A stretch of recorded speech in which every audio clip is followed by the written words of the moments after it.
Donc bonjour Maxime, aujourd'hui grosse étape importante pour le général avec le chrono qui a été remporté par Remco Evenepoel. Qu'est-ce que tu en as pensé Maxime? Oui, un nouveau Remco Evenepoel show, hein, on le savait en forme. Il confirme son très beau début de Tour de France, je trouve. On attendait Pogacar peut-être un peu plus serré, même si c'est déjà serré, seulement 12 secondes les séparent.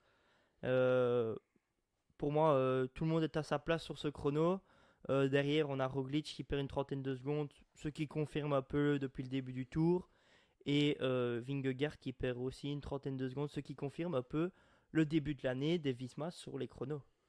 Ouais, c'est vrai. Est-ce que tu penses que Remco Evenepoel a le podium, enfin pas assuré, mais est-ce qu'il se rapproche vraiment fort du podium ou pas? Acquis, non, parce qu'on sait qu'un Tour de France, c'est toujours très long et que Remco a toujours un jour où il craque un peu, mais il prend un ascendant sur le mental des autres, je pense, surtout sur Vingegaard pour la deuxième place, parce que je pense que personne n'attendait Remco devant Vingegaard à ce moment-ci de la course. Ouais, bah personnellement je pensais que Remco Evenepoel allait être sur le chrono en tout cas devant tout le monde. 12 secondes, c'est très peu. Maintenant, Pogacar, on sait que sur les chronos d'un grand tour, c'est quand même très très fort. Mais est-ce que toi, tu pensais qu'il allait être encore plus au-dessus que Pogacar ou pas? Moi, je pensais oui, que Remco allait être au-dessus sur un chrono. Je me dis, un chrono en début de tour, on connaît la capacité de Remco. Là où Pogacar, et je vais aussi citer Vingegaard, sont plus forts sur les chronos, c'est sur les chronos de fin de tour, un peu comme l'année dernière. Donc je pense que le chrono de Nice sera tout à fait différent. Maintenant, c'est sûr, Pogacar était tout aussi impressionnant que Remco aujourd'hui. Oui, c'est sûr, même au niveau de la prise de risque, j'ai trouvé plus fort. Enfin, peut-être que Remco Evenepoel n'est pas très à l'aise en ce moment sur le vélo. On l'a vu sur les descentes depuis le début du tour. Mais la partie descendante, il a perdu un peu de temps, Remco, sur Pogacar. Mais Pogacar, il se pose pas de questions, il fonce. Donc personnellement, je pense que le podium pour Remco Evenepoel, ça va être, c'est fort possible. Maintenant, on est vraiment dans le concret.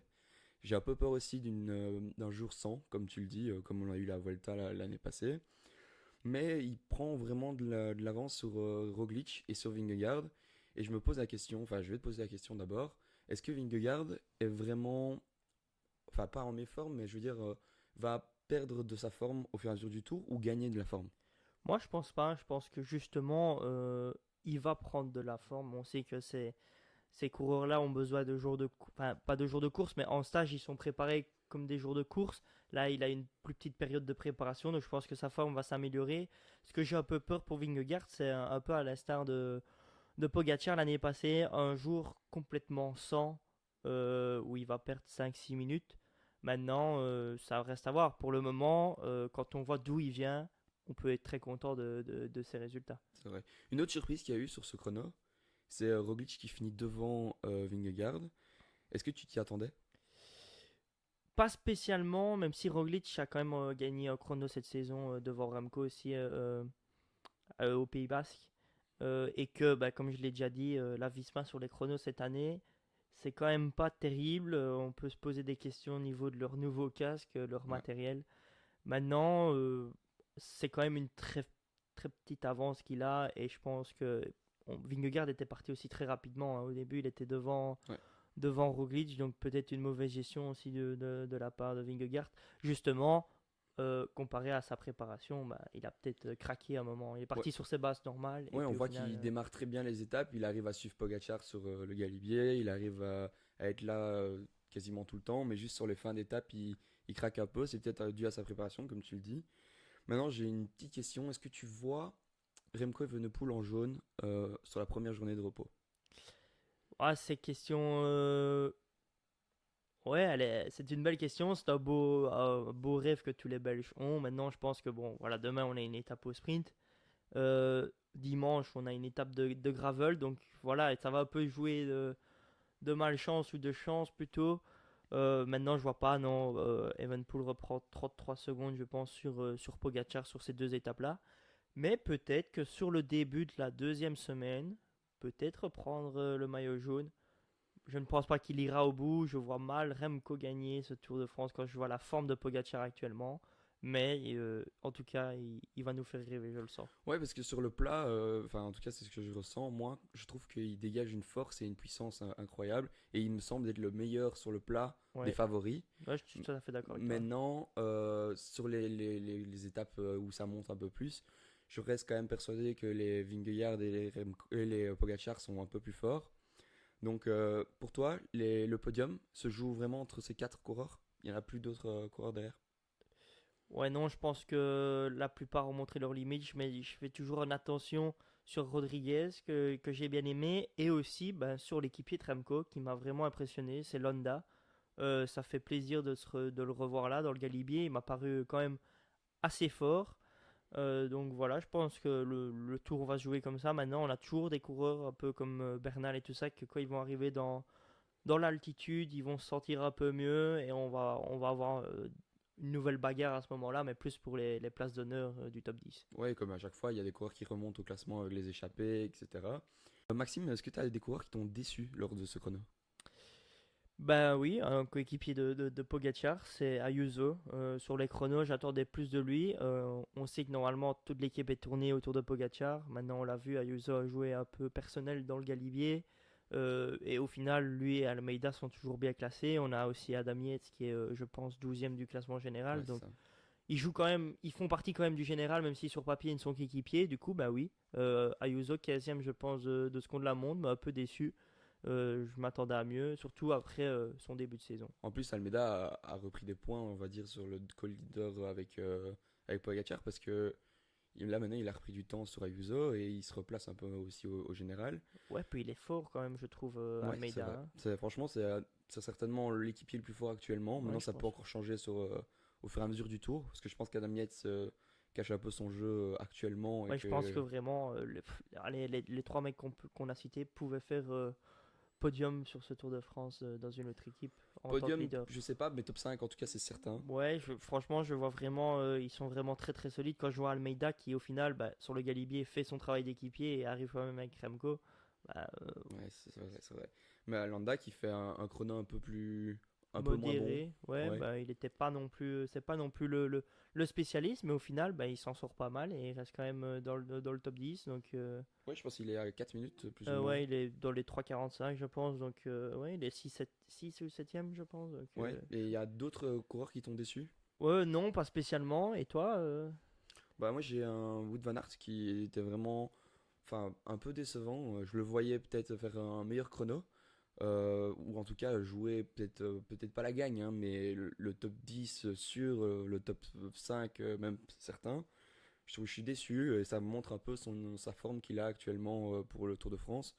Je trouve ça décevant, surtout qu'il a été sélectionné pour les Ouais, JO. mais justement, qu'en penses-tu pour les JO? Est-ce que la sélection est tombée trop tôt ou est-ce que justement il est dans sa préparation pour les JO? Ouais, bah peut-être qu'il va la faire un Tour de France comme Mathieu Van Der Poel l'année passée. J'espère pour lui que c'est ça. Maintenant, on l'a vu jouer le sprint ici hier, donc je sais pas si c'est vraiment ça ou si c'est vraiment de la méforme. Je pense que c'est peut-être un mauvais choix de l'avoir pris au JO. Bah bon, après, restons peut-être un peu sur le Tour de France. Il y a d'autres coureurs qui ont fait des belles performances de cette équipe-là, comme Matteo Jorgensen. Ouais, Jorgensen qui au final confirme encore une fois son début de saison. Ça reste une belle seconde carte au cas où Pogacar craque un de ses jours. Ça permet à la Visma de continuer d'espérer jouer au top 5 au général pour le moment. Ouais, parce qu'on n'est pas à l'abri qu'un Vingegaard craque sur la troisième semaine ou la deuxième semaine. Et Mathieu Jorgensen est vraiment très très fort. Maintenant, c'est vrai qu'il se met à la planche très vite pour Vingegaard, mais c'est aussi dû certainement au fait que son équipe est un peu plus faible. Ouais, l'équipe est limitée. On a Bert Lehmann qui monte pas mal, mais qui est arrivé ben, au dernier moment. On a Van Aert qui n'est pas le Van Aert de d'habitude. On a Wilco Kelderman qui est tombé le premier jour, qui est toujours allé assez touché. Donc c'est sûr que l'équipe Visma, ben, c'est pas la joie pour le moment, mais ils s'en sortent pas si mal, je trouve. D'autres coureurs qui ont un peu déçu, il y a Tom Pitcock qui n'a pas. On a même l'impression qu'il n'a pas fait le chrono à fond. Enfin, je sais pas ce que tu en penses. Ouais, non, je pense que Pitcock est vraiment juste là pour les JO. C'est une préparation. Il avait dit qu'il visait finalement, qu'il visait le classement général en début d'année, mais je pense que c'est totalement un bluff. Je pense que ses objectifs, c'est le JO. On l'a vu une semaine avant le Tour de France faire encore une Coupe du Monde de VTT, donc je pense que ce n'est que de la préparation. Un dernier coureur peut-être qu'on va mentionner, c'est Félix Gall, qui est vraiment maintenant loin au général. Est-ce que tu penses qu'il doit continuer à se consacrer sur ça ou viser les victoires d'étape? C'est l'un des perdants, c'est l'un des grands perdants de ce qu'on la montre. On voit même des Henrik Mas et tout ça qui sont devant lui. Je pense que le tour est encore long, donc je pense qu'on le verra peut-être s'il continue sur cette voie-là dans les échappées en troisième étape. Maintenant, je pense qu'il est qu'à 6 minutes au général. Et quand on voit Jorgensen qui est quand même il y a déjà plus de 4 minutes et qui est huitième, je pense que ça reste encore assez ouvert pour jouer sa place au général dans les montagnes. Ouais, je suis d'accord avec toi. Je pense qu'on a encore eu très peu d'étapes de montagne. Donc, je suis persuadé qu'il va reprendre du temps. Et on l'a vu l'année dernière. C'est sur la troisième semaine qu'il a été le plus fort. Ouais. Comme Rodriguez aussi, au final, hein. Donc, c'est des coureurs qui sont plutôt des grimpeurs que des rouleurs. Et c'est pour ça que, sur la question Remco Evenepoel, peut-il être assuré de faire podium? Personnellement, je ne pense pas. Parce que derrière, ils ont faim, les coureurs. Même un Vlasov qui marchait encore très fort aujourd'hui, qui a fait un super chrono. Il est encore dans le top 10. C'est des coureurs qui sont au service de leaders, mais qui ont faim et qui vont vouloir faire des résultats.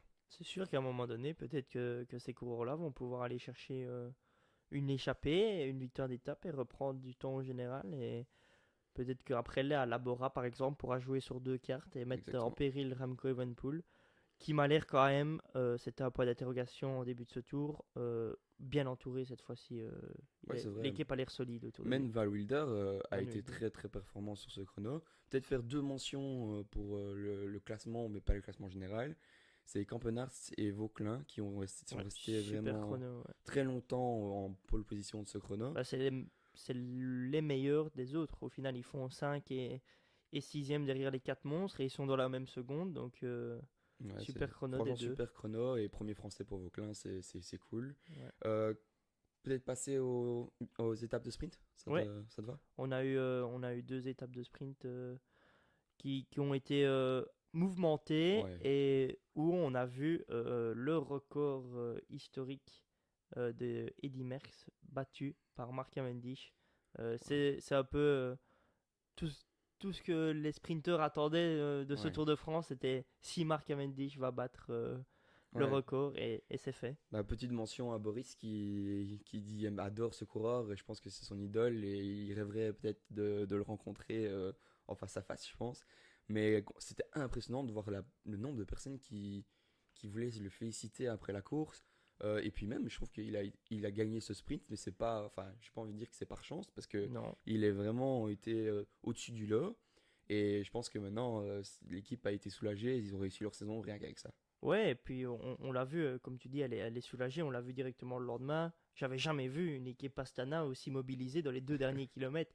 C'était vraiment, ils étaient en côte à côte avec Alpecin, qui est l'équipe de sprint du moment. Donc ça, c'est beau à voir. Et oui, comme tu l'as dit, Marc a fait un sprint fantastique. Il gagne pas par chance, on l'a vu, tout son sprint est bien calculé. Il est super bien amené, il prend le bon choix au bon moment. Et aussi, ben, il fait le petit coup d'œil pour pas être disqualifié. Donc, on voit aussi que les disqualifications commencent à rentrer dans la tête des Des sprinters. coureurs. Ouais, franchement, c'est bien. Tu as parlé de l'équipe Alpecin. Est-ce que Jasper Philipsen te déçoit ou au moins t'inquiète pour le futur de ce Tour de France? Il ne me déçoit pas, mais il m'inquiète dans son train. C'est Mathieu Van Der Poel qui me déçoit. L'année passée, je pense que Philipsen gagne 4 étapes. 4 fois merci à Mathieu Van Der Poel et son lead-out spectaculaire. Et cette année, c'est plus du tout le cas. Il n'est vraiment pas au niveau. On le voit que quand il prend son lait, il fait peut-être des fois que 50 mètres de sprint pour l'emmener. Il n'arrive même pas à se battre le jour de la victoire de Cavendish avec un Maclay. Donc Ouais. je pense que c'est là que ça coince un peu du côté de Philipson en ce moment. Mais je pense que il est toujours là, il est régulier. Et d'ailleurs, ben, pas de victoire d'étape, mais il est quand même là au maillot vert. Et on sait qu'une victoire d'étape, c'est 50 points, une deuxième place, c'est 30 points. Donc il y a quand même Ouais, une belle différence. je te rejoins, c'est un peu décevant. Pour Mathieu Van Der Poel, je suis un peu moins catégorique parce que sur la dernière étape qu'il y a eu hier avec Groenewegen qui s'impose, ben, je trouve qu'il a été un peu plus utile. Ouais, Maintenant, il s'améliore, mais c'est plus quand même comme l'année non, passée. c'est peut-être un peu moins fort que l'année passée, mais je trouve aussi que Jasper Philipsen est beaucoup moins fort aussi que l'année Il passée. est moins explosif, je Ouais. trouve, dans son moment Plus dans ses un peu sprints. comme un Wood Van Aert l'était à l'époque, un sprint long, bien en Ouais, puissance, moins dans l'explosivité. Et d'ailleurs, il s'est fait disqualifier hier, donc il perd un peu des points au maillot vert aussi. Le maillot vert actuel, Binyam mais Girmay. ouais, et ça c'est Très exceptionnel. surprenant et très très beau à voir, surtout pour l'équipe Ponty. C'est assez chouette. On a vu Pedersen qui est toujours Ouais. bien placé et qui, malgré sa belle chute, on a Groenewegen qui remporte une victoire. Décidément, les sprints cette année, c'est vraiment plus que ouvert et Ouais, c'est c'est ça. super beau à voir, je trouve.